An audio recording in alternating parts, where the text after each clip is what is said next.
I'm Lauren St. Germain. Medical breakthroughs are only possible when brave people put their lives on the line. A young mom was diagnosed with stage 4 metastatic breast cancer last year. Doctors gave her 5 to 7 years to live, and she decided that was not an option. So when a doctor at Moffitt Cancer Center gave her another choice, something new, an experimental treatment, she jumped on it. I had a conversation with that doctor to learn about the groundbreaking research happening right here in Tampa Bay, and I listened to the young mom about her decision to take a chance. So my cancer journey first started when I was pregnant with my second son in Birmingham, Alabama. I noticed a lump in my left breast, and I brought it up to the nurse practitioner overseeing my care. Dallas Carroll tells me months went by. I consistently brought it up, and it was always kind of pushed back that it was just normal hormonal changes. And finally, a few days after she gave birth to her son, An ultrasound, a mammogram, and a biopsy on December 7th. doctors confirmed her fear.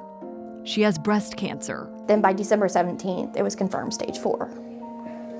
So it had spread to my liver and my bones. We met Dallas in between appointments at Moffitt Cancer Center. She's here in Florida now, moved here with her family for treatment. And they told me that I could do standard care, which yielded 5 to 7 years left to live. And as soon as I heard that, I decided that wasn't gonna work for me. Because that would put my youngest at 5 or 7 years old, and my oldest at like 8. And they need a mother longer than that. So I said no. And Dr. Zernicki said that he had a vaccine that he could try, and I would be the second patient. And I said, okay. I didn't care what it was. I was already gonna do it. We're using the person's own immune system to treat their cancer.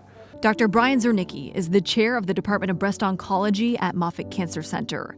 He breaks down the dendritic cell vaccine. So it's a cross. It's a vaccine, but it's also a cell therapy. And the shot goes directly into the tumor today? Yeah, that's what we found it works best. In fact, if you give it even in the organ but not into the tumor, it doesn't have the same effect as when it's put in and admixed into the tumor microenvironment. Moffitt allowed us special access into the lab where researchers are working on these personalized vaccines to learn about how they're created, as long as we didn't show anything that could compromise the scientific process. What it's doing is reprogramming the area where the tumor is, because when a tumor forms, it's not all cancer cells. It's composed of a lot of other cells to help it.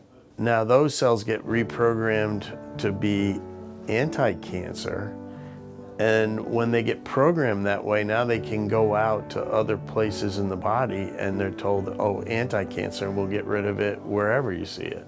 Dallas is one of 2 young women with stage 4 HER2-positive breast cancer receiving this treatment. But doctors have already done trials with other subtypes of breast cancer. What are some of the results that you're seeing? So we've been seeing like breast tumors disappear in the breast, the primary tumors, go away even without any chemotherapy. Scientists are creating personalized vaccines. Here, they're preparing the one for Dallas. I would get those weekly, and literally I could feel like the tumor getting smaller each week. She's had 2 rounds, The spots on my liver are completely gone. then chemotherapy, and is now waiting to get approval for a 3rd round. Dr. Zernicki thinks that with the next round of vaccines that he can clear the rest of that tumor, and if not, he can just do a lumpectomy, which normally stage 4 doesn't really have any surgical options. What is it like for you to be able to have that option when this was not even on the table a year ago?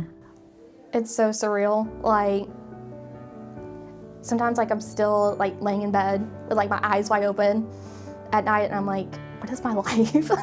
Like, how did I get so fortunate but so unlucky at the same time with this diagnosis? For Dr. Zernicki, the future of this science is bright. The realization that we might be able to start treating at least this subset of breast cancer patients without chemotherapy, who normally get pretty high doses of chemotherapy, is pretty remarkable when you think about it.